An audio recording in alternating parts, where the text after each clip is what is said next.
tal? Muy buenas tardes. Les saluda su amigo el licenciado René Castelar, director de la revista Lex Informa. Hoy tenemos un tema muy interesante. Por ahí nos acompaña el doctor José Manuel Hernández Zacarías. Es juez del Tribunal de Enjuiciamiento del Poder Judicial del Estado de México. Doctor, muy buenas tardes. Gracias por estar con nosotros. Buenas tardes, licenciado. Igualmente, gracias por la atención. Perdón por la atención y por considerarnos.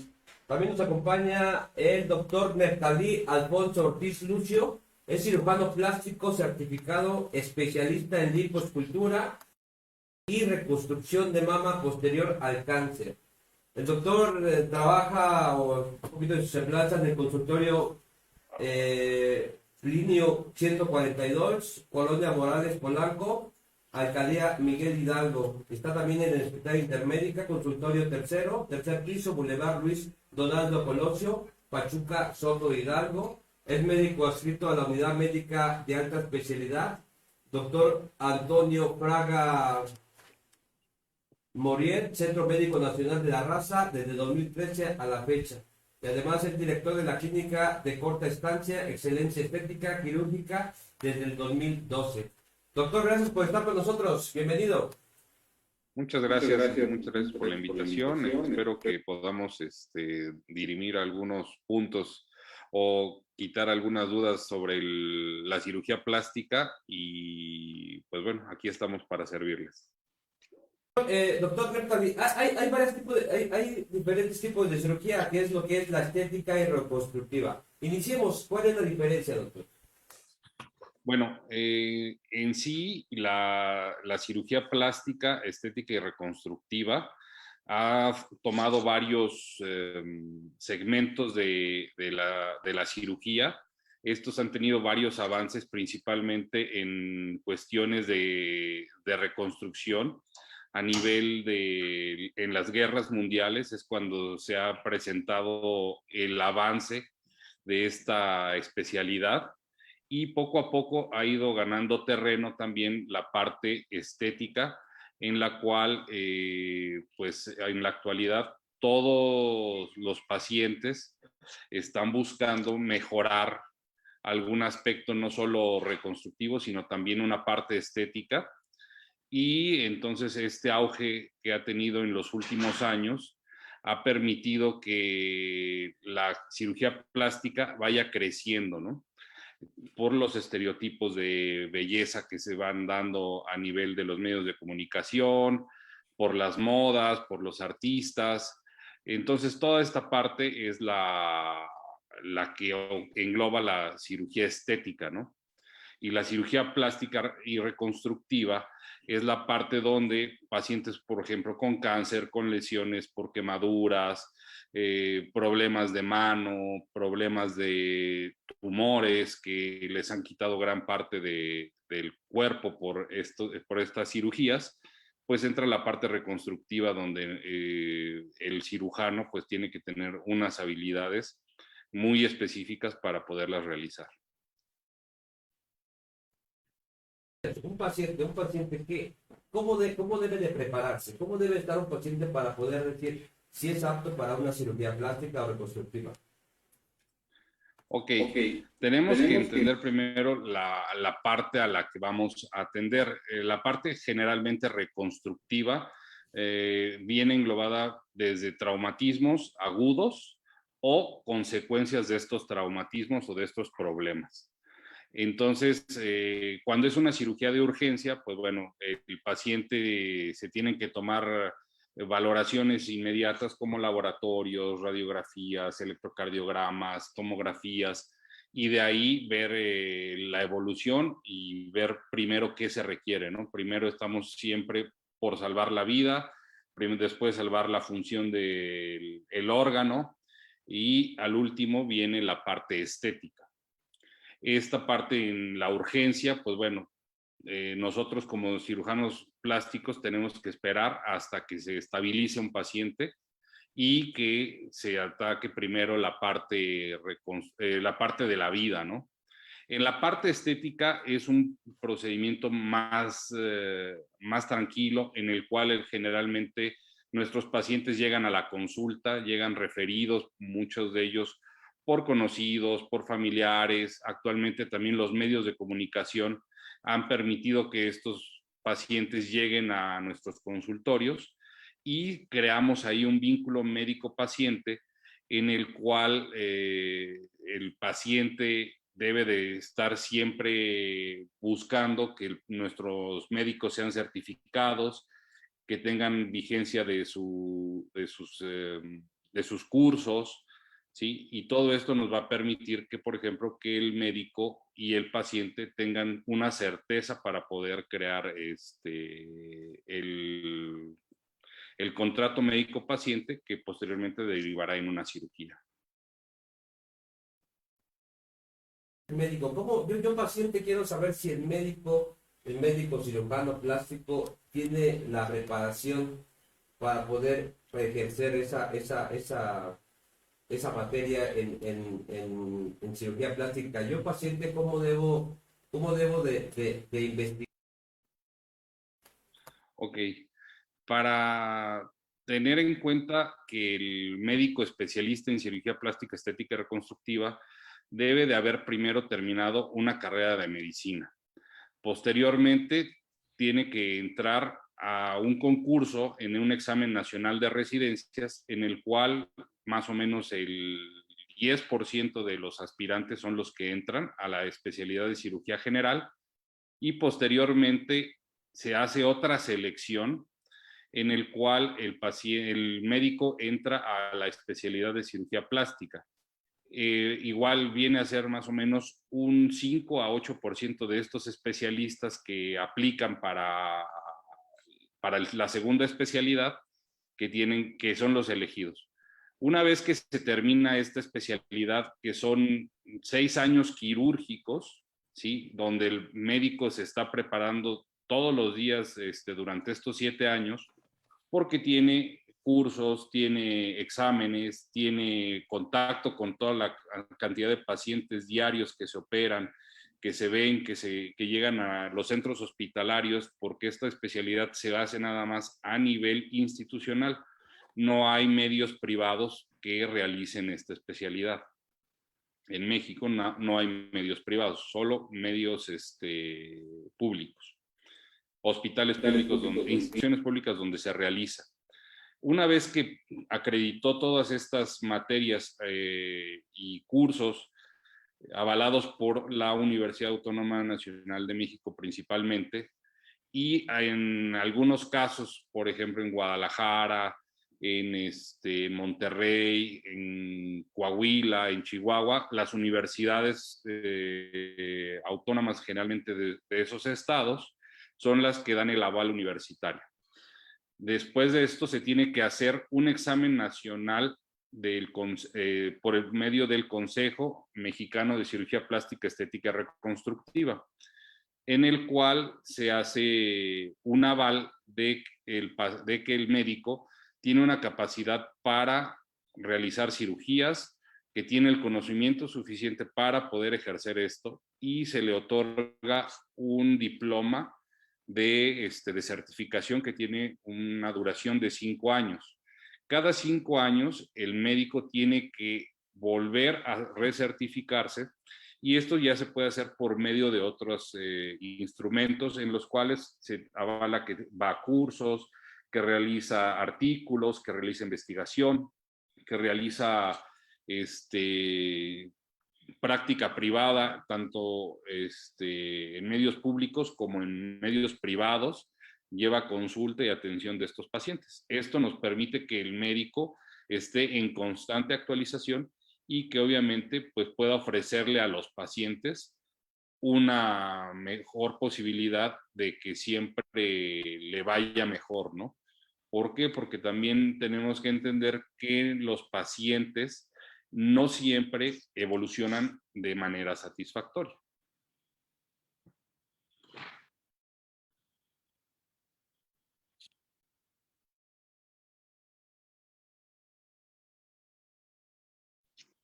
Hay cosas que no, yo tampoco las entiendo.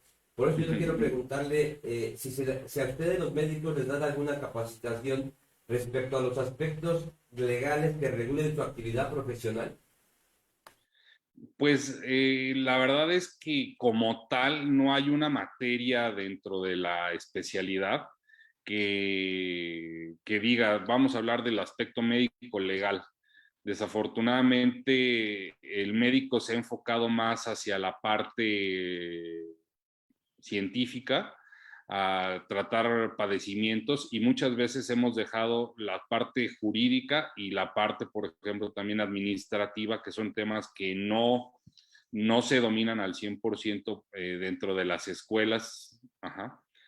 Y entonces, obviamente, pues como usted lo mencionaba, ha habido un área de oportunidad donde muchos médicos no especialistas, incluso personal que no es afín a la rama médica, desde cosmiatras, enfermeros, conocidos que de repente inyectan sustancias como lo que usted decía, o se les hace incluso fácil hacer cirugías, incluso hay en YouTube hay gente que se pone a hacer cirugías de liposucciones en casa, ¿no? Van a la casa del paciente y ahí se ponen a hacer las liposucciones sin las medidas de seguridad y de asepsia y antisepsia y de cuidados para atender a estos pacientes. De ahí se deriva que actualmente haya tanto problema también con los pacientes derivado de que estos médicos, por ejemplo, que no tienen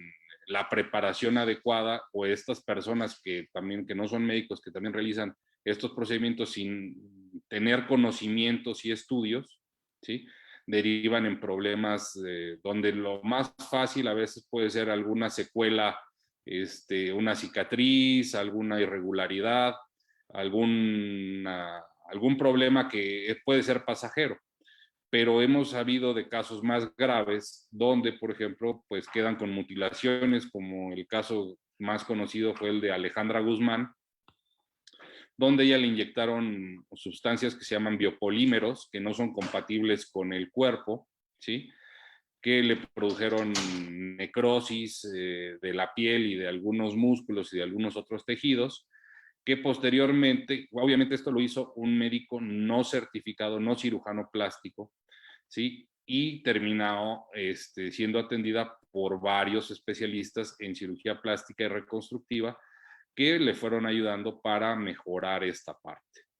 Esto, como usted lo indica, en este marco legal en México, por ejemplo, se ha abierto una parte, pues digámoslo así, como una laguna, donde unos médicos están haciendo maestrías, ajá, o doctorados o cursos semipresenciales, ¿sí? Eh, que no están avalados por instituciones públicas, que no tienen el reconocimiento del Consejo Nacional de Especialidades Médicas, ¿sí? Entonces, pero les están dando una cédula profesional como maestría en medicina estética o en cirugía estética, y estas personas están ejerciendo esas facultades, ¿no? Que dice que como tienen la cédula y la SEP la ha avalado esta cédula, pues están haciendo estos procedimientos. Desafortunadamente, no siempre salen bien y es ahí cuando se generan estos problemas, ¿no? Yo paciente quiero hacerme una cirugía estética o reconstructiva. Como médico, ustedes los médicos tienen que, de alguna manera, lo que bien comentabas tú, hacer muchos estudios para hacer si soy apto.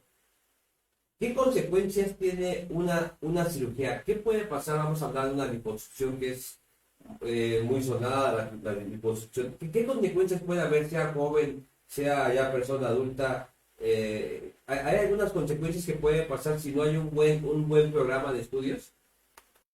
Sí, claro. Por ejemplo, la liposucción viene a ser la segunda cirugía estética más realizada a nivel mundial actualmente, ¿sí? Obviamente está teniendo algunos problemas.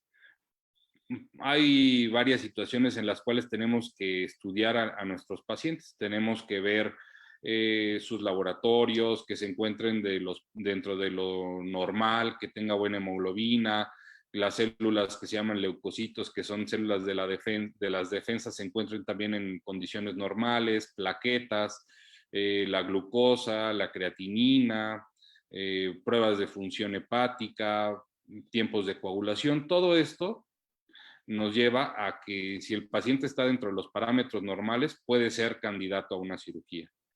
Tenemos que hacer una historia clínica adecuada, donde vemos todos los antecedentes familiares, personales, ginecológicos, en caso de mujeres, algunas otras enfermedades. Todos los pacientes mayores de 40 años se les debe de pedir un electrocardiograma, una radiografía de tórax y una valoración ya sea por un cardiólogo o un médico internista.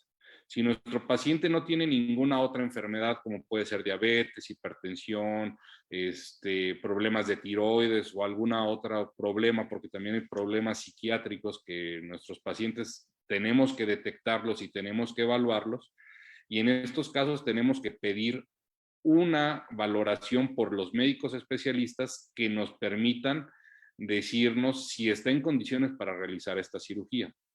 Ya una vez que tenemos laboratorios, que tenemos valoraciones, que tenemos estudios, todo dentro de lo normal, tenemos que hacer un plan quirúrgico con nuestro paciente, en el cual, por ejemplo, se le explican efectivamente todas las posibilidades de efectos no deseados o de complicaciones que pudiera tener, que van desde una infección en la piel, desde necrosis, desde sangrado, desde formación de acúmulo de líquido como el seroma, irregularidades, los más graves que llegan a ser que son trombosis, que puede tener una perforación hasta de una víscera hueca dentro del intestino, de un órgano sólido, de algún vaso que esté sangrando. Todo esto puede, por ejemplo, derivar en que el paciente termine en una terapia intensiva o en lo más grave, que puede ser hasta la muerte. Todas las cirugías tienen riesgos. Por más pequeña que sea, incluso el administrar un solo medicamento puede producir un choque anafiláctico de nuestro paciente. Por eso, de ahí la importancia también que se realicen estas cirugías dentro de lugares establecidos con licencias sanitarias, que hayan cumplido todo lo necesario para estar dentro de la normativa de la COFEPRIS para poder realizarse estos procedimientos.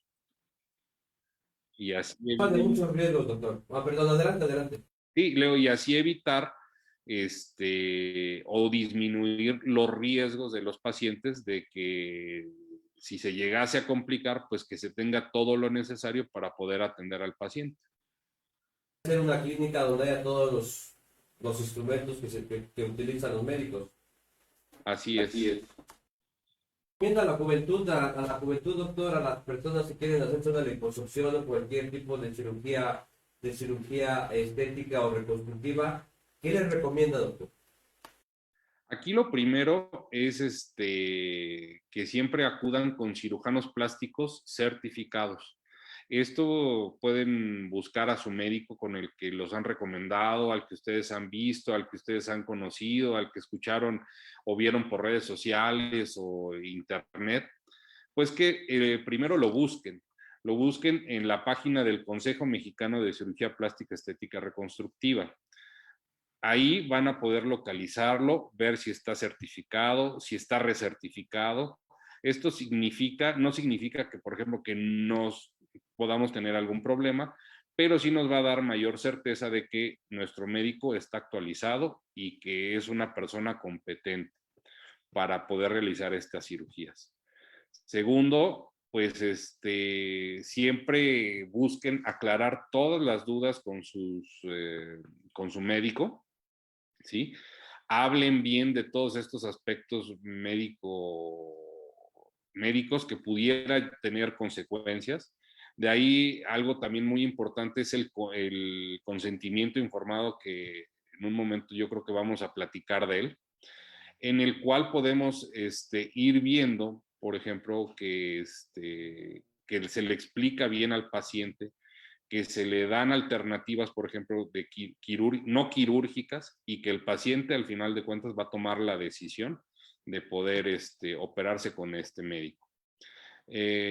También es muy importante que en este vínculo médico-paciente haya una apertura desde el paciente y de su médico a estar disponible para atenderlo y tener poder atender la urgencia que llegase a presentar o estar siempre al pendiente de su paciente, ¿no? Muchas gracias, doctor. Vamos a la parte médico-legal, doctor, y hay varias preguntas todavía que tenemos que hacerle, tanto a su señoría y a la parte médica, y vamos a hablar de la médica legal. Señoría, ¿cómo estamos? Bien, bien, gracias. Médica legal, señoría. Creo que tiene algunas diapositivas. ¿Iniciamos con ellas?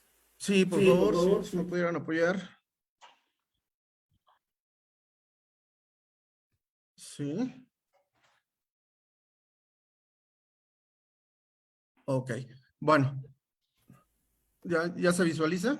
Así es, adelante. Ok, bien, gracias. Bueno, aquí la idea es tratar de centrarnos un poquito en el tema que nos ocupa. Evidentemente, la responsabilidad de los médicos está cobrando vigencia y actualidad. Pues ya ahora sabemos de muchos casos, situaciones donde se ven involucrados los médicos, pero aquí lo que me interesaría a mí es primeramente tratar de ubicar y centrar el origen de la responsabilidad que pueden incurrir. En ese sentido, pues tenemos primeramente considerar lo que es un acto médico, y dice que el acto médico es el presupuesto sine qua non para el nacimiento de la responsabilidad jurídica del médico.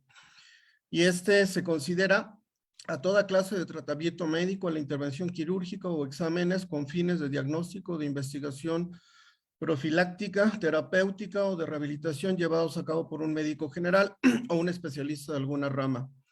El acto médico solo puede ser llevado a cabo por profesionales en materia de medicina, médicos generales con el correspondiente título académico o especialistas en alguna rama de la medicina, condición que garantiza las aptitudes y conocimientos del médico ante el Estado. Hay que tomar en consideración que evidentemente, pues los médicos es una profesión que se encuentra debidamente regulada, reglamentada, para que puedan llevar a cabo el ejercicio de esa profesión, puesto que desde el punto de vista jurídico los elementos que conforman el acto médico son la profesionalidad, ejecución típica y la lex artis, que consiste en que el enfermo es considerado como el objetivo de su práctica. Así, la actuación del médico, de acuerdo con lo que establece esta lex artis, se plantea de la siguiente manera: debe de tener una capacidad profesional, alude a su formación y experiencia. Circunstancias de lugar y tiempo, comprenden las condiciones en que se produjo la actuación profesional. Fase en la que se gesta la actuación del médico, deriva de acciones o omisiones de la conducta. No podemos dejar de lado que el delito se comete ya sea por acción o por omisión. Entonces aquí eso es lo que tenemos que también estar al pendiente para verificar en qué supuestos se estaría ubicando el médico en este punto. Así también dice, la responsabilidad deriva del trabajo en equipo, puede presentarse de manera individual esa responsabilidad. Sin embargo, también puede haber imprudencia cuando los integrantes del equipo tenían conocimiento de la deficiente preparación de los colaboradores. Y eso es lo que ahí es donde estaríamos centrando la existencia del acto médico como presupuesto de la responsabilidad. Aquí cabe resaltar que la salud es un bien jurídico protegido por el Estado, por tanto, todo daño que se produzca en la salud de las personas será sancionado del derecho penal y podrá ser reparado o indemnizado desde el plano civil.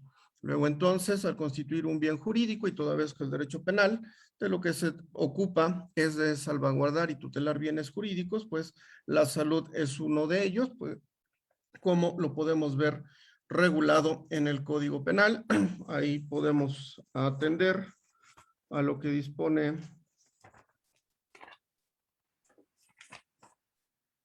el artículo, por ejemplo, el artículo 236, que habla del delito de lesiones y dice: lesiones, toda alteración que cause daño a la salud producida por una causa externa.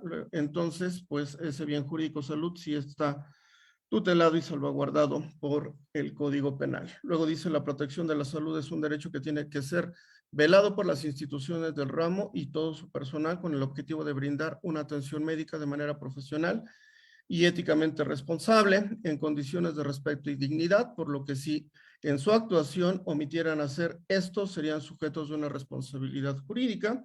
Y dice que el vocablo responsabilidad proviene del latín respondere, interpretable como estar obligado, y la obligación, obligatio, en el derecho romano clásico es la institución concebida como el vínculo jurídico por virtud del cual una persona, deudor, está constreñida frente a otra, acreedor, a realizar una determinada prestación. La obligación consta del deber de cumplir la prestación y la sujeción a que se deriva el incumplimiento. En ese orden de ideas, podemos establecer entonces que la práctica médica, si bien es cierto, es un derecho y como parte del ejercicio de la profesión, pero también va a traer y lo va a colocar en una posición especial al médico en relación a la protección del bien jurídico que tiene en sus manos, que es el cuidado y protección de la salud. Ya hablaremos un poquito más, con más calma de esta parte. Luego, la responsabilidad es la consecuencia del incumplimiento, la obligación de rendir cuentas por los actos propios. Bueno, así la responsabilidad profesional médica es la obligación que tienen los médicos de reparar y satisfacer las consecuencias de los actos, omisiones y errores voluntarios e involuntarios cometidos en el ejercicio de la profesión. Bien, voy a irme un poquito más adelante. En este punto, quisiera hacer mención que de acuerdo con el Código Penal, los delitos pueden ser cometidos, ya pueden ser dolosos o culposos. Ahí estamos en presencia de un delito doloso cuando lo que interviene es la voluntad para la realización del hecho. Sin embargo, estamos en presencia de un delito culposo cuando, cuando el resultado típico, es decir, el resultado material, pudo haberse, dice que pudo preverse o proveerse para evitarlo en virtud de una violación a un deber de cuidado que debía o podía observarse según las circunstancias o condiciones personales. ¿Qué quiere decir esta parte del artículo, de la fracción segunda del artículo 8º del Código Penal del Estado de México? Cuando estamos en presencia de un delito culposo. Estamos en presencia de un delito culposo cuando existe una violación a un deber objetivo de cuidado. ¿Qué implica ese deber objetivo de cuidado? Implica que la persona que está cometiendo o está verificando la conducta tenía la obligación de observar todas y cada una de las condiciones necesarias para evitar o hacerlo lo más posible para evitar la producción del resultado.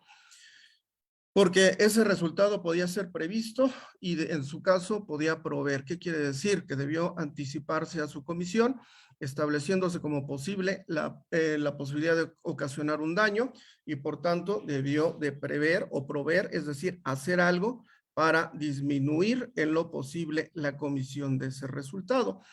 Ahora, la violación a un deber de cuidado, pues evidentemente al tratarse en este caso de los médicos y al ser una profesión que se encuentra reglamentada, pues son distintos los instrumentos que los obligan o que deben de observar durante su práctica.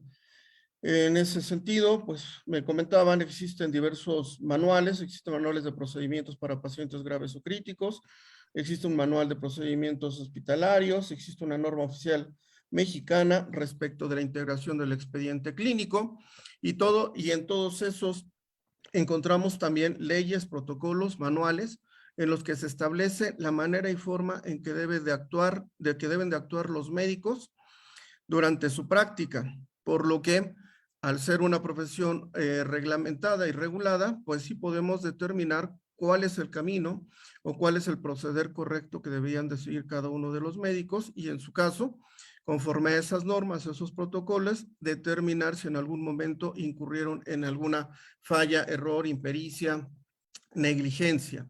Y esto es así porque el delito culposo, pues evidentemente lo podemos cometer, se puede cometer de distintas maneras y algunas de ellas, como aquí dice en la lámina, dice dentro de las categorías de la responsabilidad profesional médica podemos mencionar las siguientes.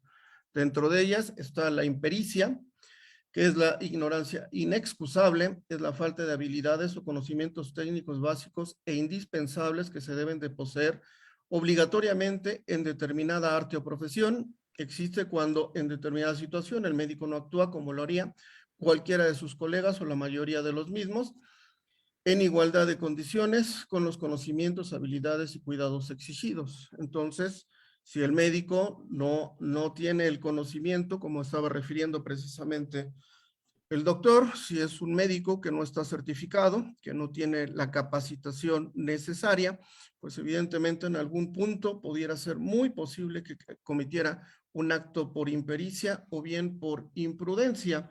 Esta imprudencia es la actuación temeraria y o precipitada, es afrontar un riesgo sin haber tomado las debidas precauciones para evitarlo, procediendo con apresuramiento innecesario sin detenerse a pensar los inconvenientes que resultarían de esa acción u omisión. Ya dijo el doctor, para antes de entrar a un procedimiento, a un evento quirúrgico, pues tendrían que llevar a cabo toda una serie de actividades. Ha dicho, tendría que recabarse pues desde los antecedentes, los estudios de laboratorio, el historial clínico, que es lo que le permitiría al médico conocer adecuadamente a su paciente, establecer cuáles serían los factores de riesgo que pudiera tener y en su caso proveer lo necesario para disminuir al mínimo la producción del resultado. Ya dijo el doctor, toda cirugía conlleva un riesgo, pero ese riesgo, lo que se pretende precisamente con los protocolos y manuales, es reducirlo al mínimo, que el doctor o el médico que se haga cargo del paciente deberá estar atento a todos los procedimientos, pero si bien es cierto lo que se espera, que salga adecuadamente la consecuencia de la operación, pero también que en caso de existir algún inconveniente, alguna eventualidad, pues el riesgo se reduzca al mínimo. Por eso es que se les exige esta parte. También encontramos como otra forma de cometer el delito culposo y también la responsabilidad médica a la negligencia, que es la omisión o demora injustificada en la actuación del médico o la actuación perezosa con carencia de constancia profesional. Es el incumplimiento de los elementos, de los elementales principios inherentes al arte o profesión, esto es, que sabiendo lo que se debe hacer no se hace, o a la inversa, que sabiendo lo que no se debe hacer, se hace. Y eso, muchas ocasiones, precisamente a los médicos lo que se les reclama es su actuar negligente, puesto que como también comentaba el doctor, si alguna persona va y se pone en las manos de un médico, pues precisamente es con la esperanza de que el mismo tenga los conocimientos necesarios para poder ayudarle en el evento en que se pueda, que se va a sujetar. En este caso, si es una operación, es una intervención médica, pues lo primero que se quiere o se espera es que tenga esos conocimientos. Sin embargo, si no se tienen y aún así se asume esa responsabilidad, pues estaríamos en presencia de un actuar negligente por parte del médico. Y bueno, pues también otra fuente para la responsabilidad, pues la encontramos en la inobservancia de reglamentos o normas, que es el incumplimiento de reglamentos específicos de la institución y las reglas del servicio, así como de principios éticos en la medicina y los derechos del paciente. Entonces podemos tener una idea que cuando estamos en presencia de un delito culposo o que un médico puede incurrir en una responsabilidad penal derivado de su profesión, puede ser a través de la impericia, la imprudencia, la negligencia o por el hecho de inobservar las normas que su profesión le obliga. Ahora, estos delitos culposos, y como lo refiere el artículo 7 del Código Penal del Estado, en el que se precisa que los delitos pueden ser realizados por acción o por omisión, bien porque el médico haga algo o porque deje de hacer algo a lo que estaba obligado conforme a su profesión. Y en este punto cobra importancia lo que precisa el párrafo segundo del artículo 7 del propio Código de la Materia, y en el que dice: en los delitos de resultado material también será atribuible el resultado típico producido al que omita impedirlo si tenía el deber jurídico de evitarlo. Ahí estamos en presencia de una figura que la doctrina la conoce como la calidad de garante. Y esa calidad de garante, pues sin duda, es la que el médico adquiere cada vez que está o toma bajo su responsabilidad a un paciente, puesto que esa calidad de garante, pues la vamos a entender como una posición especial que el sujeto tiene para salvaguardar o proteger el bien jurídico, y en ese orden de ideas, pues el médico tiene la obligación, primero, ya quedamos, bueno, ya como se mencionó, de tener los conocimientos necesarios para poder actuar ante cualquier eventualidad que se pudiera presentar en el desarrollo de su práctica o de algún evento o acto quirúrgico, acto médico, como lo definimos con antelación. Y esa responsabilidad trasciende a que el mismo debe de hacer todo lo posible para evitar el resultado, sea generar una lesión mayor o incluso que se pudiera presentar hasta la muerte de algún paciente. Y en este caso, la calidad de garante, pues como el propio artículo lo menciona, tiene, entre otras fuentes, que el acto, bueno, que su actuar del médico derive de alguna obligación que le imponga la ley, sea porque ésta deriva de un contrato que realizó o bien su propio actuar precedente. Entonces, ahí la obligatoriedad habría que verificarlo. Si estuviéramos ante un médico que trabaja en una institución de carácter público, pues sin duda hay una ley que lo obliga a actuar, así como también un contrato al que se ciñen para hacer lo necesario para salvaguardar la salud y la integridad de los pacientes. Y para el caso de que no hubiesen estos, de todos modos, su actuar precedente, ¿qué quiere decir el actuar precedente? Lo que hizo previamente, pues le obliga a actuar en consecuencia para tratar de evitar cualquier resultado mayor o más grave del que pudiera presentarse.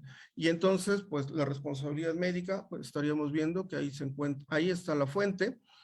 Las fuentes de su responsabilidad, pues ya dijimos, está la ley, están protocolos, están manuales, que son los protocolos, pues generalmente pues, no son otra cosa más que buenas prácticas que se van recogiendo y que se van incluyendo ahí para efecto de que lo que se trata es de reducir al mínimo la producción del resultado.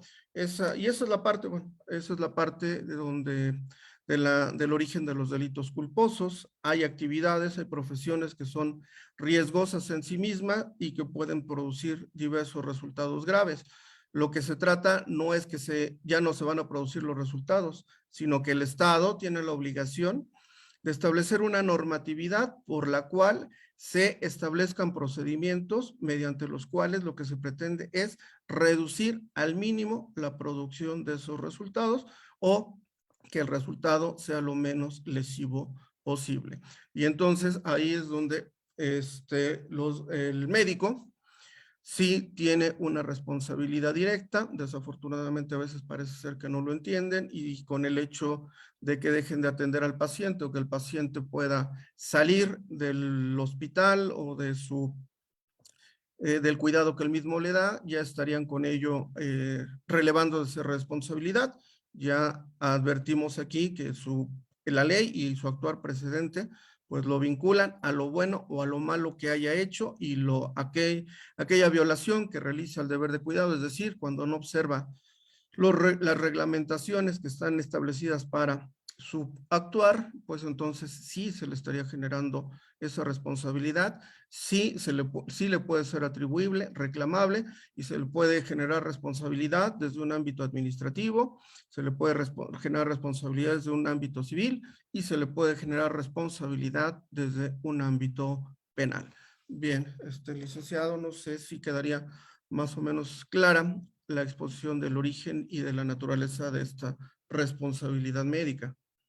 Muy claro, señoría, muy claro. Pues le voy a hacer una pregunta muy directa, que toda la gente está preguntando, doctor. Vamos a hablar del consentimiento informado. El consentimiento informado exime al médico de una responsabilidad.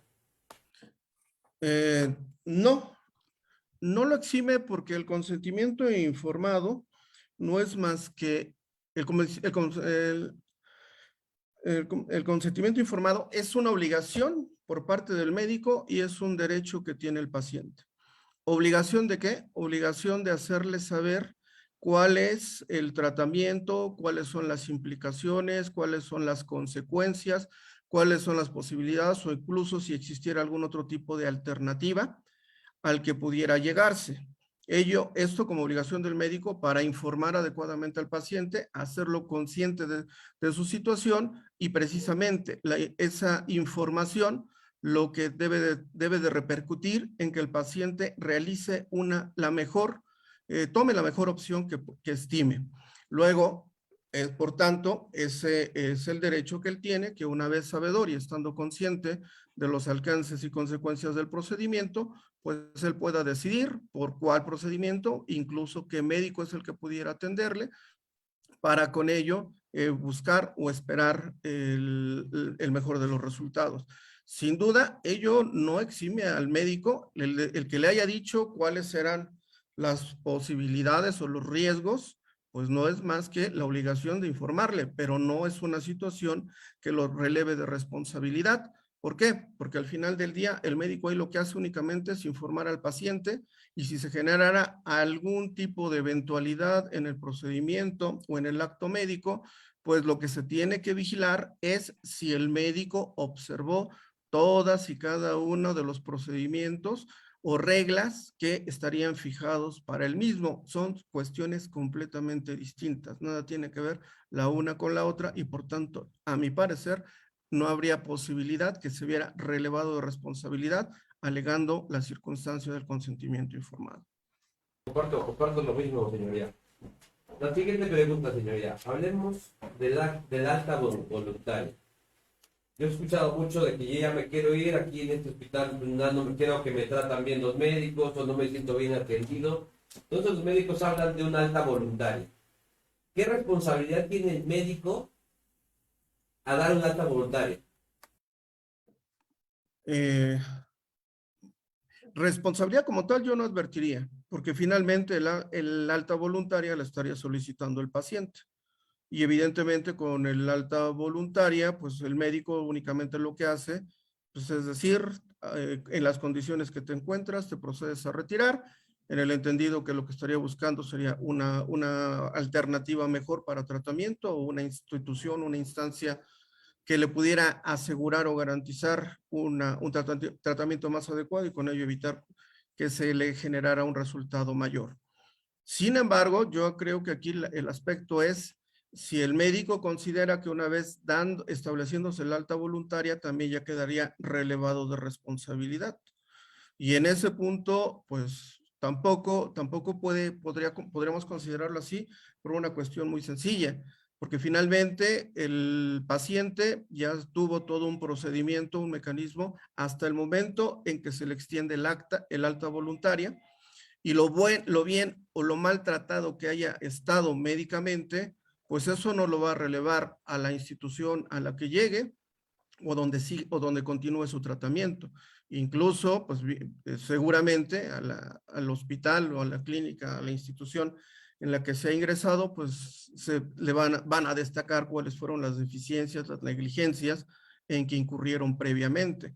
Y entonces, si el paciente llega en un estado grave o crítico, derivado de las imprudencias, de las omisiones o de las negligencias en que incurrió el primer médico, pues lejos de relevarlo de responsabilidad, quedará evidenciada su mala praxis y que como ya quedamos, es una fuente que le estaría originando responsabilidad y en forma alguna lo estaría relevando, porque la situación o la condición del paciente se deriva o es resultado de la forma o del mal tratamiento del que fue objeto previamente.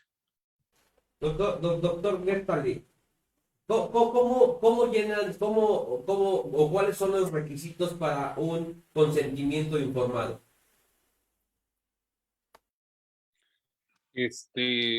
Mire, tengo aquí precisamente uno, no sé si me permitieran compartir la pantalla. Para compartírselos. ¿Ya ahí lo están viendo?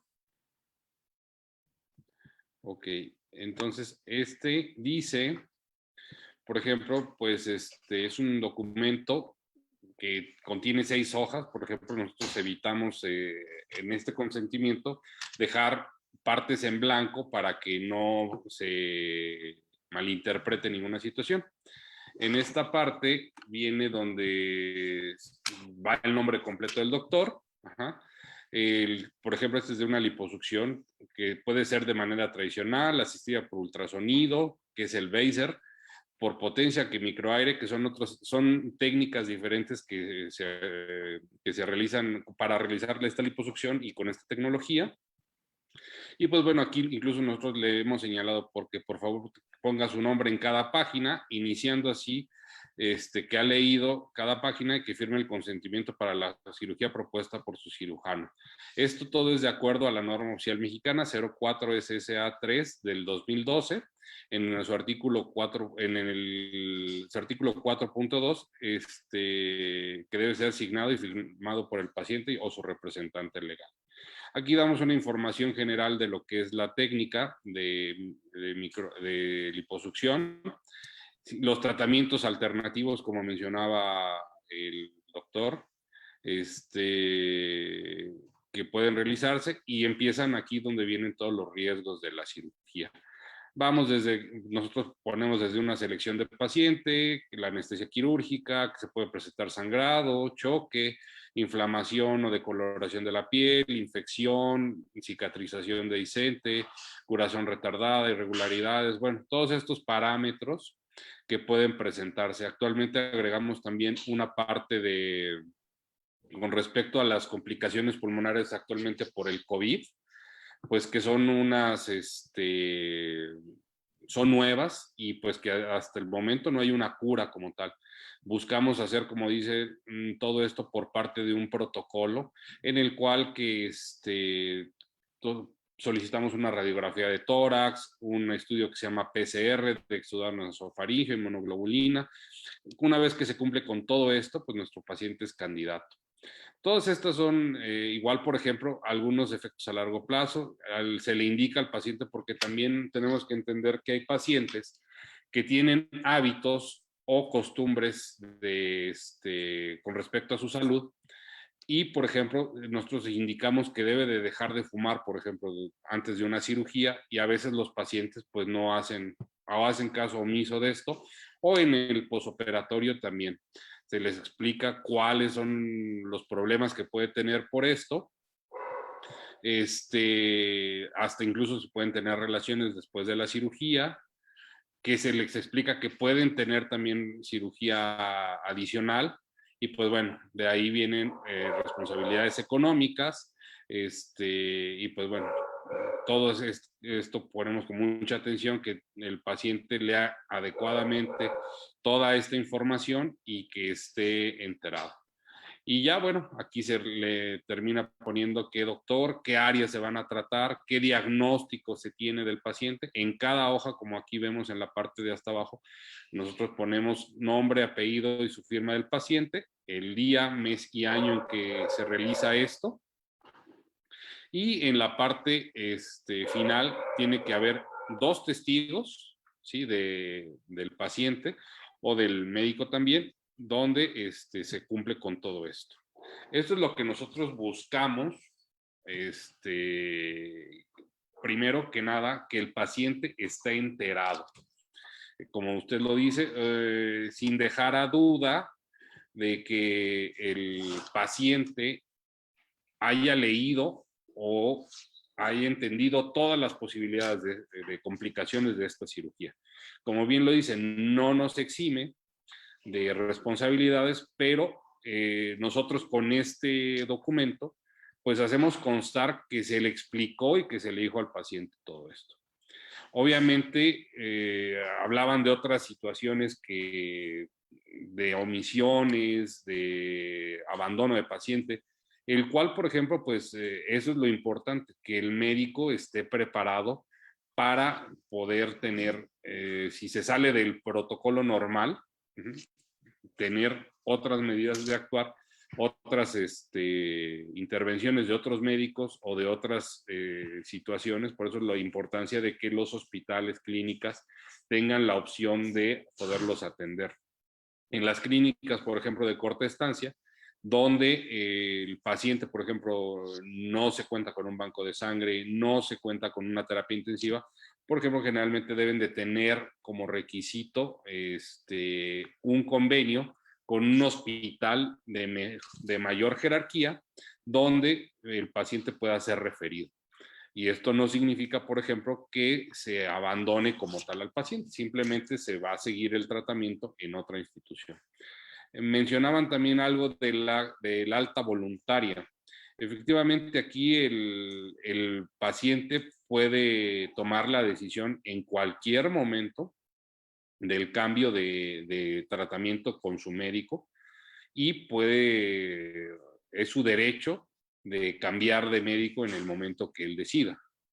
Las situaciones por las cuales el paciente puede hacerlo, pues van a ser diversas y pues nosotros siempre buscaremos que el paciente tenga la mejor atención y el mejor resultado.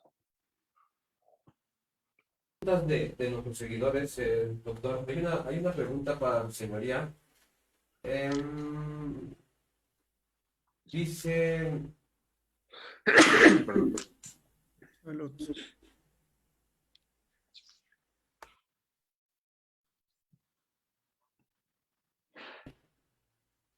Dice el licenciado Ruiz para su señoría, doctor. Una pregunta al señor juez. Atendiendo que la mala práctica de la medicina existen tres tipos de obligaciones: los medios de seguridad y de resultados. Que esta última exigible para ciertas áreas como lo son las analíticas cualitativas, como laboratorios, anatomía patológica, considerada que la cirugía plástica y estética está obligada a obtener un buen resultado. ¿Cuál es el criterio que toma la judicatura? Perdón, me perdí un poquito. ¿Me podía repetir la pregunta, por favor? Dice una pregunta para el señor juez. Entendiendo que la mala práctica de la medicina existen tres tipos de obligaciones: de medios, de seguridad y de resultados. Que esta última exigible para ciertas áreas como lo son las analíticas cualitativas, como laboratorios, anatomía patológica, considerada que la cirugía plástica y estética están obligadas a obtener un buen resultado. ¿Cuál es el criterio que toma la judicatura? Bueno, la verdad no me queda muy claro el cuestionamiento, me genera un poquito ahí de dudas, pero bueno.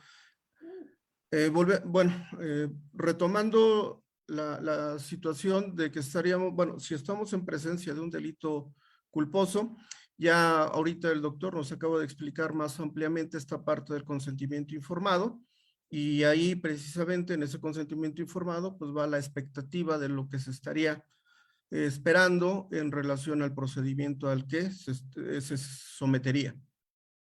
Para efectos penales, si es que se obtiene o no se obtiene el resultado, eso no sería relevante. O sea, si es el resultado esperado, no sería relevante. Lo que es relevante para el derecho penal es si se afecta o no se afecta un bien jurídico tutelado. En este caso, ya dijimos que lo que la práctica médica debe de garantizar, pues es la salud. Y lo que nosotros, bueno, lo que se tendría que quedar sometido a una cuestión de carácter penal es si se generó un daño a la salud, un daño mayor, una afectación, pero si se obtiene o no se obtiene el resultado, pues pudiera ser materia de responsabilidad en otras materias, pero no necesariamente para efectos de la norma penal, puesto que aquí aquí hay que tener también clara una cuestión, como hacía mención, de acuerdo con el artículo 236, estamos en presencia de un delito de lesiones cuando se ocasiona cualquier alteración a la salud. Y una alteración a la salud, pues es incluso cuando se le somete a una operación. En el momento en que el médico hace uso del bisturí y le hace un corte para poder hacer una operación, ahí ya estamos en presencia de una alteración. Luego entonces, nada más que esa alteración, pues evidentemente va a estar salvaguardada porque sin duda era necesario hacerle la intervención, la operación para evitar un mal mayor. Pero en cuanto al, ahí, entonces, no necesariamente estamos vulnerando el bien jurídico salud, porque pudiera haber alguna causa de licitud que no necesariamente nos lleve a sancionar al médico. Pero si hablamos estrictamente ya del resultado y específicamente en una cuestión estética, ahí podrá haber inconformidad, podrá señalarse que no se obtuvo, bueno, no se alcanzó la expectativa que se tenía, pero yo no advierto que sea materia del derecho penal. Insisto, el médico puede ser sujeto de distintas responsabilidades, puede tener responsabilidad administrativa, puede tener responsabilidad penal, puede tener responsabilidad civil, y a lo mejor en alguna otra área sí pudiera reclamarse esa parte, la cuestión del resultado, pero no creo que sea en esta vía donde pudiera hacerse. Espero Yo haya más o comparto, menos yo comparto la misma quedado idea que claro. usted, señoría. Comparto la misma idea. Finalmente, aquí lo que se busca es realmente si se cometió o no se cometió una negligencia médica. Y también no entendí bien la pregunta, pero bueno, seguimos. Vamos a seguir con los seguidores para que no se nos acumulen las preguntas. Dice la jueza Norma Martínez, licenciado Castellán, si como refirió el cirujano y lo ha expuesto el juez, el médico no toma atención a ese análisis preoperatorio como el ciudadano debido, o se da un retraso en la atención, se incurre en un caso referido por el juez. ¿Qué debe hacer el paciente o sus familiares? Licenciada Norma, yo creo que no entendimos a su pregunta, pero vamos a la siguiente. Jueza Nancy le dice lo siguiente: ¿sería suficiente la obtención de firmas para excluir en responsabilidad al médico? Pero la obtención de firma, pero ¿en qué momento? ¿Respecto de qué acto? ¿De qué hecho? Bueno, yo insisto, el consentimiento informado es una obligación del médico. El hecho de que se extienda una alta voluntaria, yo no, aunque esté firmado por el paciente o por sus familiares, yo no advierto de qué forma pudiera ser suficiente para relevarlo de responsabilidad, porque finalmente el médico llevó a cabo distintos actos médicos, como habíamos indicado al principio, lo que es el acto médico que conlleva, realizó distintos actos. Cada acto que el médico realice, si lo realiza bien, está cumpliendo con su profesión. Si lo hace en forma negligente o imprudente, pues ello le va a traer aparejada una responsabilidad, con independencia de que ya no termine el tratamiento y se firme el documento que se firme, porque pues también sería un poco, porque si no sería tan fácil de relevarse de todas las responsabilidades únicamente teniendo el alta voluntaria. Y entonces todas las consecuencias de esa mala praxis, ¿a quién se le estaríamos atribuyendo? No podría ser a la persona o al médico con el que llega para buscar que un tratamiento mejor o de mayor calidad, porque todo el daño que ya se ocasionó, pues lo originó un médico distinto. Digo, si no, nos llevaría a un absurdo de que por un solo documento ya estaríamos relevando de responsabilidad. Ya dijimos, en el caso del artículo 7 del Código Penal, pues dice que el resultado puede ser atribuido por el actuar precedente, quién precedió, quién antecedió en el tratamiento y quién lo llevó a cabo, y esto pues habrá que verificarlo si es que se hizo de manera correcta o no. Tan es así que pues tenemos las comisiones de arbitraje médico, que muchas veces también son ellos sí son los que realizan el estudio y el análisis, y el proceder del médico se adecuó a la norma, a los protocolos, a la ley que regula su actuar. Yo me quedaría en ese punto. Creo que aquí la jueza Nancy Alejandra ya perfeccionó la pregunta. Dice: mala praxis. El médico sustenta que no se realiza tal porque hubo un consentimiento informado a nivel institucional médica. ¿Cómo se determina la mala praxis?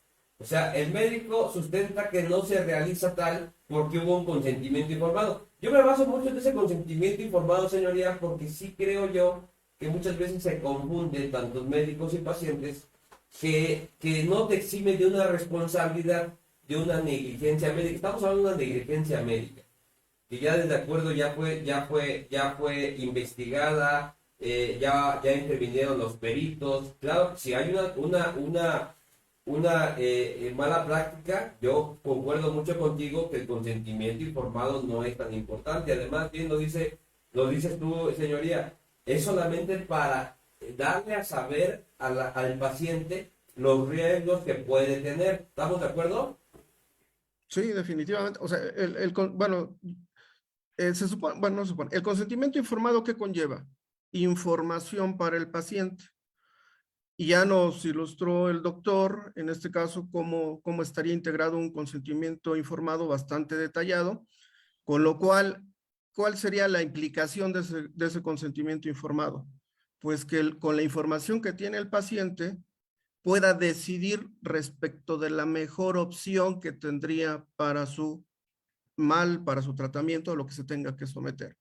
Yo entiendo que hasta ahí esa es la obligación de darle información, proveerlo de información para que tome la mejor decisión o la mejor alternativa para su tratamiento.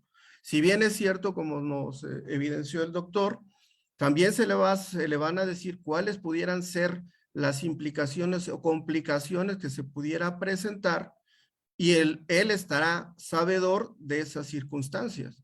Pero el hecho de que el paciente esté consciente qué complicación se pudiera presentar, ello no le obliga al paciente a tomar las medidas necesarias para evitarlas.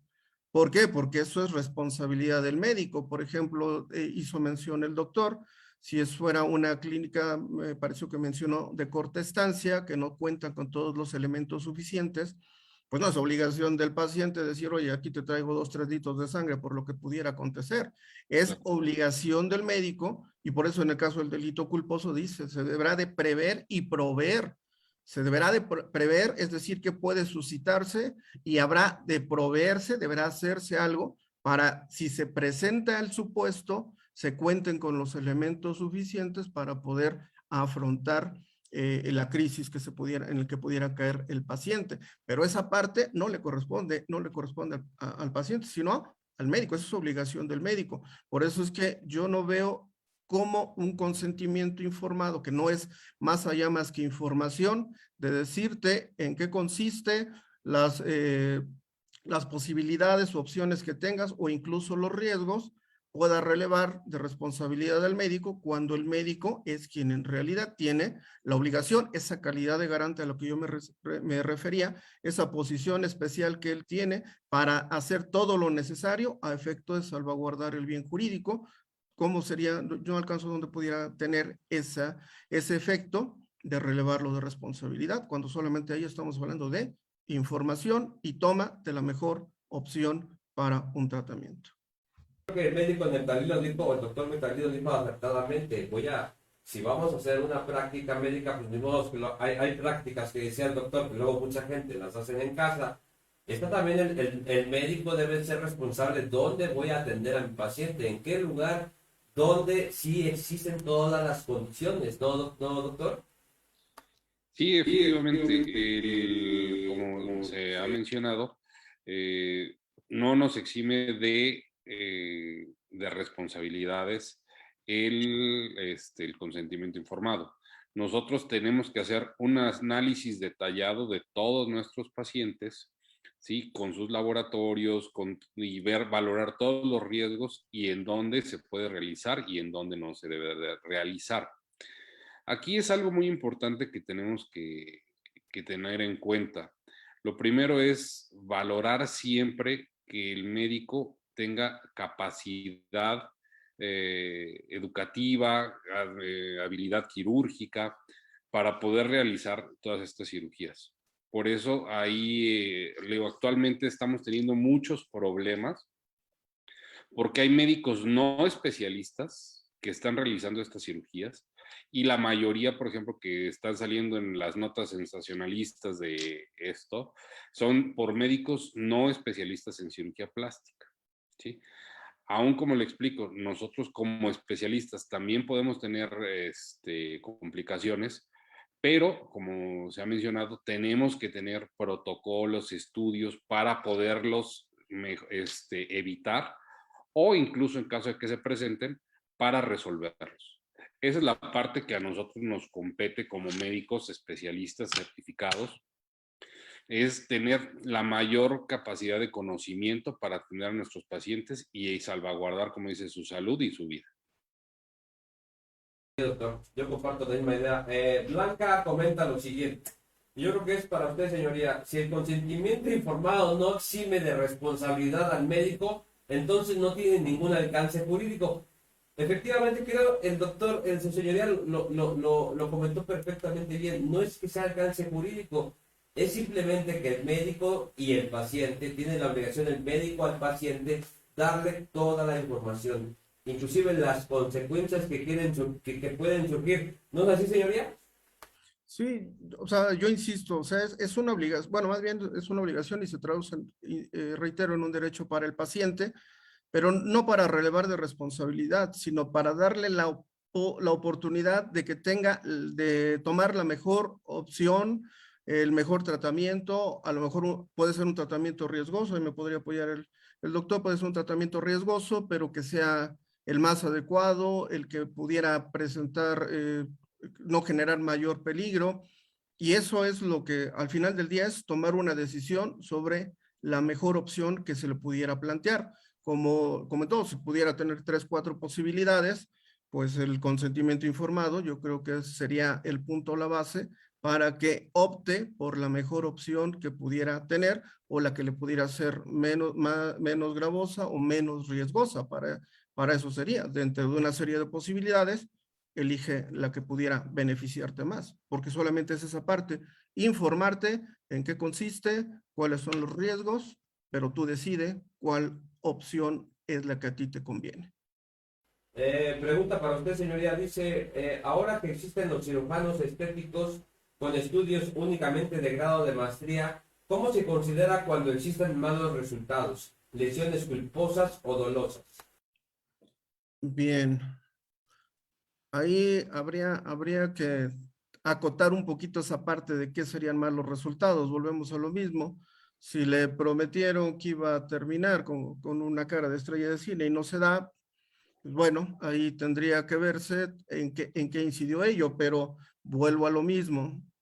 Para que sea materia penal, tenemos que justificar que se violentó el bien jurídico, en este caso el bien jurídico salud. Y en su caso, si existió esa afectación, generalmente la responsabilidad será de carácter culposo. Es decir, por la violación a un deber objetivo de cuidado que no tuvo a bien acatar el médico. Ya dijimos, esa violación pues la vamos a deducir o la vamos a derivar pues de toda la reglamentación que existe en el actuar del médico, dentro de los protocolos, manuales, normas oficiales mexicanas, etcétera. ¿Por qué tendría que ser culposo y no doloso? Porque en el caso del delito doloso, para que exista dolo debe de haber intención. Es decir, que el médico desde el momento en que inicia la intervención o la operación, va con la idea de no mejorar el aspecto, sino de empeorarlo, deteriorarlo. Pero entonces tendríamos que justificar que el actuar del médico era, desde el principio, era con la voluntad de generarle un mal, un daño al paciente. Y aquí a lo que nos estamos refiriendo como una regla, que la responsabilidad médica está referida a un delito culposo porque el actual del médico fue imprudente, fue negligente, es decir, no tuvo los cuidados necesarios para evitar la producción de ese resultado, más no que tuviese una intención previa de ocasionar ese daño. Por eso es que aquí estamos hablando y por eso yo me centré únicamente a la parte del delito culposo, que por ahí todavía tenemos pendiente una charla del delito culposo, pero por eso me estaba yo centrando ahí, porque entonces si el médico ya llegó con la intención, entonces estaríamos hablando de un delito doloso y ya ni siquiera sería materia de responsabilidad. Evidentemente estaría cometiendo un delito, no por una mala praxis, sino por una intención previa que el médico ya había tenido para efecto de generar un daño en el paciente. El licenciado Ruiz dice lo siguiente, la cirugía plástica está obligada a resultados, es decir, son exigibles los buenos resultados. Perdón. Sí, doctor. Sí, mire, a mí me genera duda todo este concepto de lo que llamaban de delito culposo y doloso, ya que, por ejemplo, se hablaba de unos médicos que no son especialistas en cirugía plástica, ¿sí? Que tienen grados de maestrías y que hacen cirugías estéticas, ¿sí? Pero no son cirujanos plásticos. La Ley General de Salud, en el artículo 272 bis, dice que para la realización de cualquier procedimiento médico quirúrgico de especialidad, los profesionales que ejerzan requieren de cédula de especialista legalmente expedida por autoridades educativas competentes y certificado vigente de especialista que acredite capacidad, experiencia, práctica de los procedimientos y técnicas correspondientes en la materia de acuerdo a la Lex Artis Ad Hoc de cada especialidad, debido al consejo de la especialidad según corresponda de conformidad en el artículo 81. Entonces, en el artículo 272 bis de la Ley General de Salud dice: la cirugía plástica, estética, reconstructiva relacionada con cambiar, corregir el contorno o forma de diferentes zonas o regiones de la cara y del cuerpo deberán efectuarse en establecimientos o unidades médicas con licencia sanitaria vigente, atendidos por profesionales de la salud especializados en dichas materias de conformidad como lo establece el artículo 272 bis. En resumen, estas personas que no son especialistas, que hicieron una maestría, ¿qué imputación legal tendrían? Si se les pudiera dar calificar como una lesión dolosa o culposa, aun aunque no sean especialistas. Esa sería mi pregunta, perdón. Sí. Bien. Bueno, aquí como ya lo ejemplificó el doctor, bueno, existe una norma, existe un artículo que determina cuáles son los requisitos que se deben de reunir para que un médico pueda realizar ciertos eventos con una materia ya muy especializada, como en este caso la cuestión estética. Es evidente que si no se cumple con los requisitos que tiene la norma, pues podemos establecer que la persona o el médico no tiene las habilidades o conocimientos técnicos básicos para llevar a cabo tales procedimientos. Por tanto, ya desde ese momento de cuando no cuenta con todos y cada uno de los requisitos, y si aún así se aventura a llevar a cabo esos procedimientos, pues por lo menos podemos alegar que estamos enfrente de una impericia del médico. Y ya quedamos que la impericia es una manera o una forma de cometer un delito culposo. Es una forma de violar el deber objetivo de cuidado. En ese sentido, vuelvo a lo mismo, estaríamos cayendo en un delito culposo. El sujeto cree, piensa, considera que tiene el conocimiento, la habilidad necesaria, lo que no quiere es producir un resultado mayor o diverso al que está esperando. Por eso estamos en presencia de una culpa. Vuelvo a insistir, cosa distinta sería que el sujeto sabe que no tiene el conocimiento, pero dice, no me importa, no tengo el conocimiento, pero quiero dañar a la persona. Y voy con la intención y voluntad directa de ocasionarle un detrimento o en su aspecto, en su físico, demás. Eso conllevaría a un delito doloso. Pero aquí lo que vuelvo a lo mismo, dije hay actividades riesgosas en nuestra sociedad, una de ellas pues sin duda es la actividad médica. Y lo que el Estado pretende es disminuir al mínimo la producción de distintos resultados. ¿Cómo lo voy a disminuir? Reglamentando la profesión. Y en este caso creo que el artículo que leyó el doctor es bastante claro y ejemplificativo.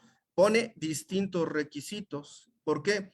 Porque impone la obligación de tener un determinado título en cuanto a la profesión y aparte una certificación respecto de que tenga los conocimientos y habilidades, y como también mencionó, esa certificación dura 5 años y se tendrá que ir, no sé, concursando demás para poder estar vigente en la misma. ¿Qué garantiza ello?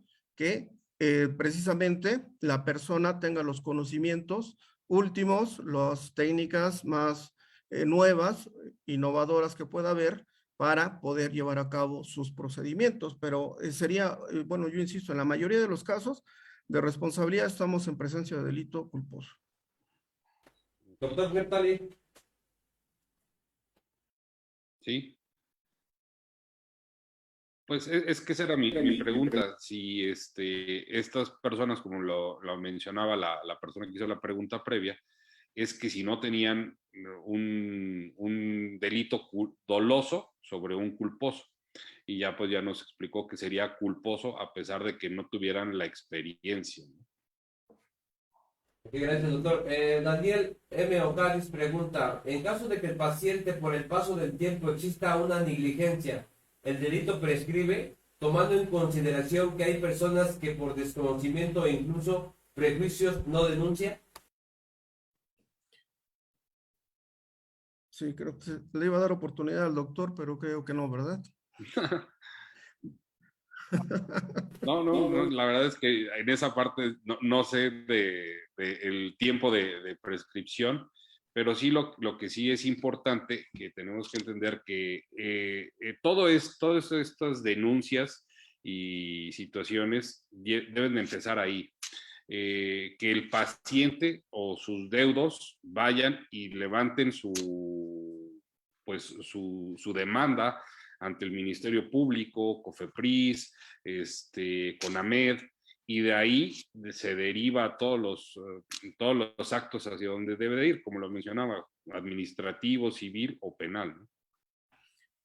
Bien, bueno, perdón, bueno, ya hablando de la prescripción, bueno, el término prescripción, evidentemente, pues está referido a una circunstancia de temporalidad. Todo delito prescribe. Ahora, ¿cuándo va a prescribir? Pues eso va a depender de las reglas que el Código Penal establece para efectos de la prescripción. Aquí lo importante que es, el término de la prescripción va a comenzar cuando se consuma el delito. A partir de que el delito está consumado, en ese momento es donde empezará el término de la prescripción, y esa temporalidad de la prescripción pues va a depender de la pena que se le esté imponiendo al delito, puesto que el Código Penal establece distintas reglas para poder determinar ello, pero al menos lo que sí le puedo decir, el inicio de la prescripción es en el momento en que se consuma el delito, ahí empieza a correr la prescripción.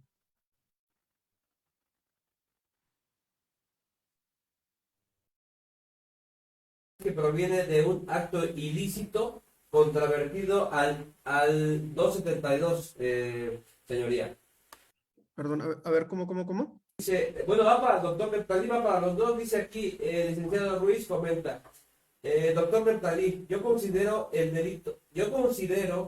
delito sería doloso, toda vez que proviene de un acto ilícito contraviniendo el artículo 272.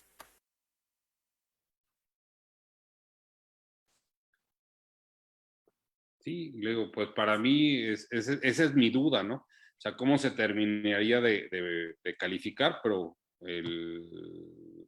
su señoría, pues es lo que nos comentaba, ¿no? Que se consideraría en un momento dado culposo, ¿no?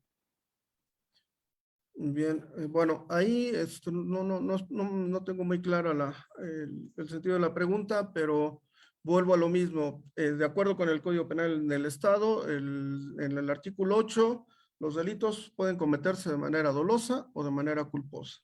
Sabemos bien que cuando estamos en presencia de un delito doloso es cuando hay previa intervención de la voluntad, el sujeto está decidido a realizar una conducta y obtener un resultado. Es decir, entonces el médico previamente se propuso, se planteó como resultado dañar al paciente, desfigurarlo, perjudicarlo, generarle algún mal. Pero ahí ya previamente iba con esa voluntad y convencido a obtener ese resultado. Yo generalmente, pues el médico no va con la idea de perjudicar, que como consecuencia de una eventualidad o de una imprevisión del médico o de un actuar imprudente genere un resultado mayor o no querido, pues entonces es por lo que se le sanciona. ¿Por qué? Porque actuó con imprudencia, actuó con negligencia, actuó con imprevisión, y eso es lo que se está sancionando, porque no adecuó su proceder a las normas, a las reglas, a los protocolos que están previamente establecidos. El hecho de que la conducta vaya en contradicción con un determinado numeral, pues para que una conducta Recordemos que en este caso el delito pues es una conducta típica, antijurídica y culpable. Para que la conducta sea antijurídica, pues tiene que ir en contravención de una norma previamente establecida. Entonces, el hecho de que una conducta contravenga una disposición normativa no lo condiciona que sea necesariamente un delito doloso. También en la culpa pues, existe la antijuridicidad, esa contravención a la norma, al descuido. No por ello estamos en presencia de un delito doloso. Doctor Nepali, su señoría tiene muchísima razón. A lo mejor usted o sea, cree que por el hecho de que estaba hablando de una acción dolosa o culposa, no es como la su señoría lo está explicando perfectamente muy bien. Bien lo dice claramente, debe de ser, hay personas, inclusive médicos, que me imagino que no son médicos, se han inventado hasta cirugías. Han de decir a esta persona le vamos a hacer, no sé, una cirugía de apéndice y a lo mejor ni la tiene. Lo que se trata es que la ley tiene que regular precisamente ese tipo de acciones, ¿no, señoría? Sí, volvemos a lo mismo. ¿Por qué se crea el delito culposo? El delito culposo se crea, pues porque nosotros tenemos, actualmente en nuestra sociedad, existen muchas actividades que son riesgosas en sí mismas. Por ejemplo, tenemos el conducir un vehículo. Yo les preguntaría, ¿conducir un vehículo es una actividad peligrosa? ¿Sí o no? Sí, sí, claro. ¿Sí? A Riesgos. través de la conducción de un vehículo yo pudiera ocasionar la privación de la vida de una persona. Sí. Sí, por supuesto. Sin embargo, esa actividad de conducir pues es indispensable y necesaria para el desarrollo de la sociedad. Es decir, no podemos quitar los vehículos porque ¿cómo quedaría nuestra sociedad? ¿Cómo se desarrollaría? Por tanto, ¿cuál es la obligación del Estado cuando está en presencia de actividades que son riesgosas? Pues la obligación del Estado es regularlas, establecer reglas, establecer límites para efecto de que esa actividad el peligro de esa actividad se reduzca al mínimo posible. Retomando el caso de la conducción, tenemos un reglamento de tránsito y el reglamento de tránsito nos establece ciertos límites de velocidad. Hay un límite de velocidad para vías primarias, para vías rápidas, para zonas escolares, para hospitales. Y todos esos límites están fijados no arbitrariamente, sino porque cuando atravesamos una zona escolar, en el momento en que entran o salen los niños, pues en cualquier momento se podía atravesar una criatura y el límite que se pone es precisamente considerando el tiempo y la posibilidad de reacción para evitar un atropellamiento. Por eso es que son tan bajos el límite de velocidad en zonas escolares, hospitales, pero ahí lo que el Estado pretende es eso. No vamos a eliminar los riesgos de la actividad, pero sí los vamos a reducir al mínimo posible para que se produzcan o para que se concreten o aparezcan. Es lo mismo con la actividad médica. Porque de no ser así, imagínense, cada médico en una operación operaría a su leal saber y entender. Habría médicos que generarían menor riesgo, habría médicos que generarían mayor riesgo, pero pues es evidente que se consideran los dos polos, se establecen protocolos a efecto de estandarizar procedimientos a través de los cuales se disminuya el riesgo, porque si no quedaría a consideración de cada quien y al momento de reclamar una responsabilidad, pues no tendríamos una base o un parámetro para decir si el actuar del médico fue correcto o fue incorrecto y decir eres responsable o no eres responsable. Y esa es la parte y la razón por la que tenemos a los delitos culposos. Muy interesante. Dice el mandatario constitucional, dice lo siguiente. En el caso de los pacientes que sean testigos de Jehová, rechazan consumir sangre o aceptar transfusiones y sea necesario, ¿qué pasaría ahí, señoría? Para el doctor Neptali. Doctor. Sí, mire, en algunos casos nos ha tocado tener pacientes que tienen esta religión y que efectivamente rechazan la transfusión. Desafortunadamente, hay momentos en que el paciente pone en riesgo su vida. Ahí más bien la pregunta sería también para usted, ¿cómo nos considerarían nosotros como cirujanos en un momento dado, por ejemplo, que nos tocan atender accidentes automovilísticos y que el paciente, por ejemplo, se está desangrando? Nosotros tenemos que intervenir para el sangrado y transfundir sangre, porque si no el paciente cae en paro. O embarazos ectópicos en estas situaciones. Eso es muy interesante saber nosotros qué responsabilidad tenemos.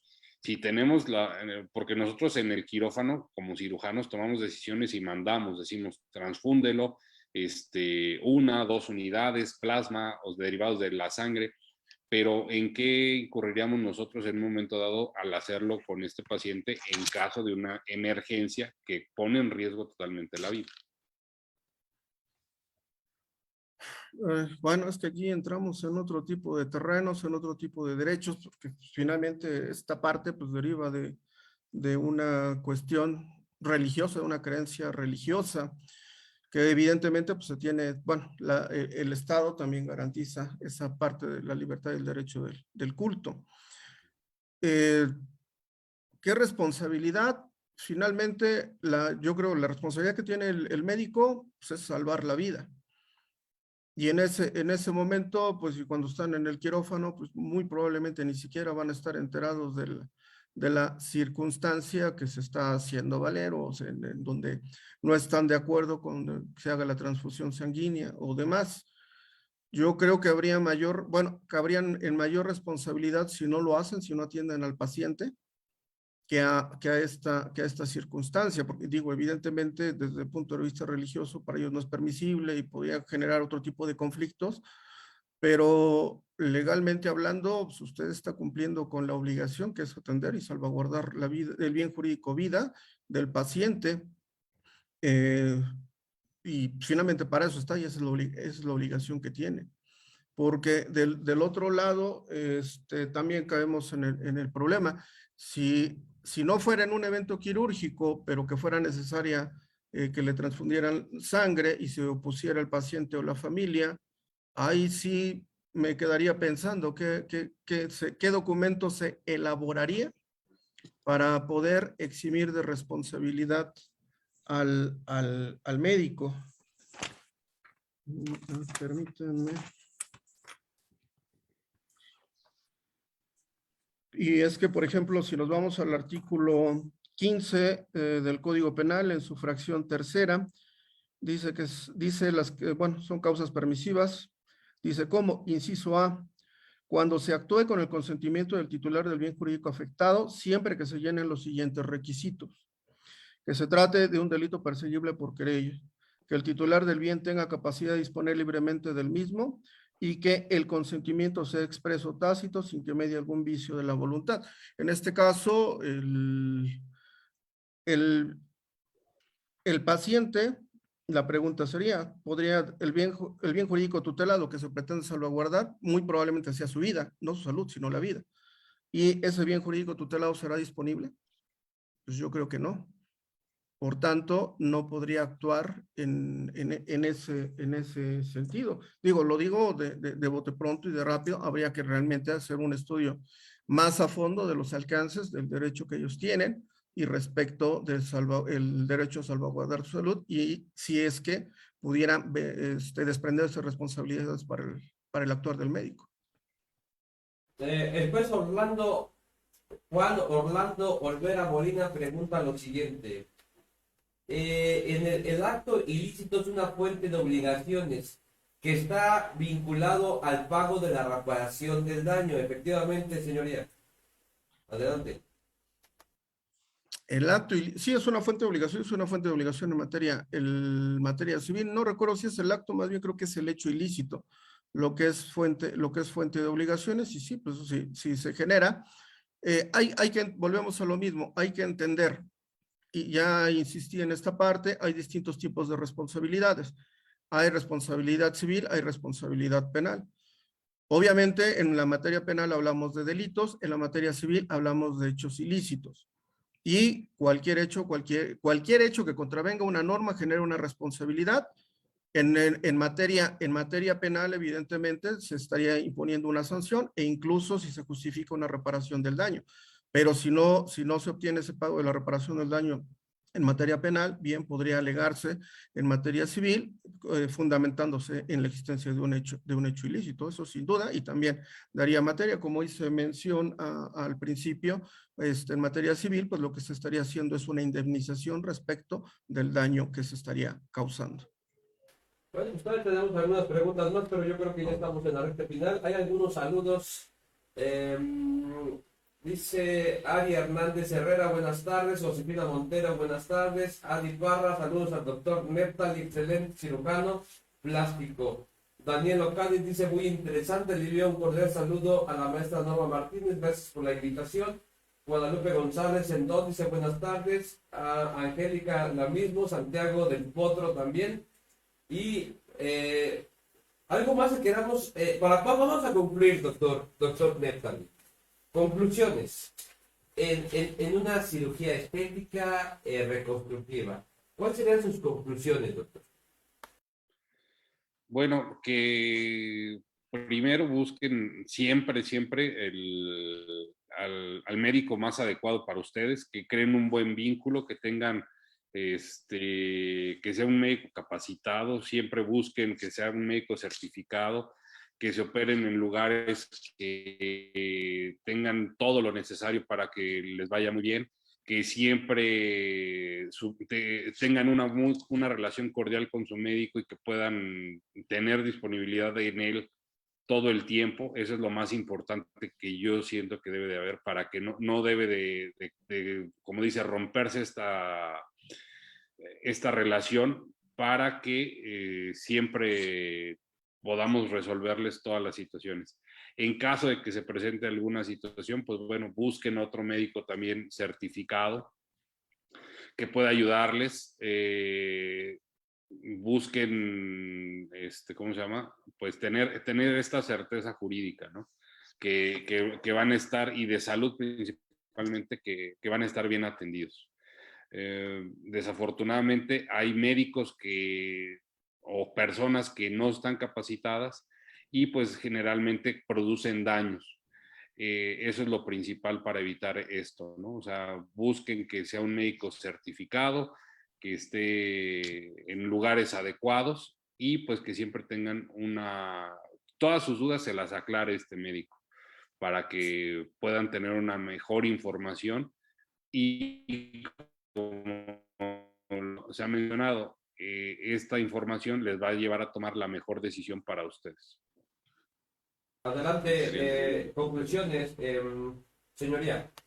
Bien, bueno, pues, únicamente ahondando aquí en el punto que hacía mención el doctor, yo creo que incluso en esa parte del consentimiento informado, estaría yo creo que el derecho y la posibilidad que el paciente pudiera requerir al médico, pues que le mostrara las instalaciones, que le dijera realmente el soporte que pueda tener el lugar donde están, para que en caso de que se presente algún tipo de complicación, estén en posibilidad de responder o reaccionar a la misma para garantizarle un mejor tratamiento, y bueno, que se obtengan los mejores resultados. Jurídicamente, pues ya también dije, está esa responsabilidad. Son varias las fuentes que puede derivar la responsabilidad médica, ya puede ser por actuaciones imprudentes, por negligencia, por impericia. Ahí se tendría que ver cada caso en concreto, qué fue lo que se hizo mal, lo que no se atendió, lo que se dejó de hacer, a partir de las normas, de los manuales, de los protocolos que establecen esas buenas prácticas que deben atender los médicos para garantizar el mejor resultado y no que por la firma de un documento como es el consentimiento informado, una alta médica voluntaria o demás, sea suficiente para eximirlos de responsabilidad. Y pues como dijo el doctor, ¿no? No hay más, la mejor manera de reducir los riesgos, pues es buscar el personal capacitado, pero sobre todo certificado para los tratamientos que se pretenden realizar. Señoría Josefina Montero Hernández, del Consejo Mexicano de Cardiología, dice que hay que proporcionar más pláticas de tipo médico legal. Pues señoría, sigue invitado y yo invito a Josefina Montero a que se comunique con ustedes y claro, volvemos a invitar aquí al señor juez, igual al médico, Neftali. Doctor, por último, doctor Neftali, ¿alguna dirección, teléfono que quiera usted dejar o para todas las personas que nos ven, quieran una consulta, su consultorio o teléfono? Sí, muchas gracias. Mire, les puedo proporcionar el teléfono de mi asistente, donde ahí pueden solicitar las citas. Es el 55 47 57 52 41. Estamos ubicados en la Ciudad de México, en Polanco, en la calle de Plinio 142, entre Homero y Ejército Nacional, a una cuadra de Pabellón Polanco. Es más o menos conocida esa parte de la ciudad. Y en Pachuca, Hidalgo, estamos en el Hospital Intermédica, ahí en tercer piso. Ahí pueden solicitar las consultas. Y pues bueno, estamos también nosotros laborando normalmente de lunes a viernes en el Hospital de la Raza, en el Centro Médico Nacional, donde pues tienen diversas patologías y pues estamos ahí también para poder ayudar siempre a nuestros pacientes. Bueno, pues ya escucharon el doctor Neftali, si es un médico certificado, les voy a poner en un momento todo su currículum completo. Si quieren comunicarse con él, es el 55 47 57 52 41. Bueno, pues le quiero agradecer a su señoría. Muchas gracias por habernos acompañado. Doctor José Manuel Hernández Zacarías, juez del Tribunal de Enjuiciamiento del Poder Judicial del Estado de México. También al doctor Neftali Alfonso Ortiz Lucio. Les agradezco mucho y yo creo que quedaron de alguna manera muchas preguntas todavía pendientes. Faltó platicar de lo que son las recetas, doctor, muchísimas cosas más. Me gustaría volverlos a invitar si están de acuerdo. Claro que sí, con todo gusto. Siempre un placer estar con ustedes. Estamos en contacto, le agradezco muchísimo, muchas gracias. No, a ustedes muchísimas gracias. Juez, muchas gracias, un gusto. Igualmente, doctor. Un gusto y muchas gracias por la invitación. Que tengan un excelente día. Gracias. Buena tarde. Hasta la próxima, gracias. Hasta luego, bye. Hasta luego. Hey, ¿te gustó el directo? No olvides seguirnos y darle like a la página. También checa el calendario de eventos para que no te pierdas tu tema favorito. Recuerda que tenemos invitados especiales expertos en su tema, así que nos vemos en el siguiente directo. Hey, ¿te gustó el directo? No olvides seguirnos y darle like a la página. También checa el calendario de eventos para que no te pierdas tu tema favorito. Recuerda que tenemos invitados especiales expertos en su tema, así que nos vemos en el siguiente.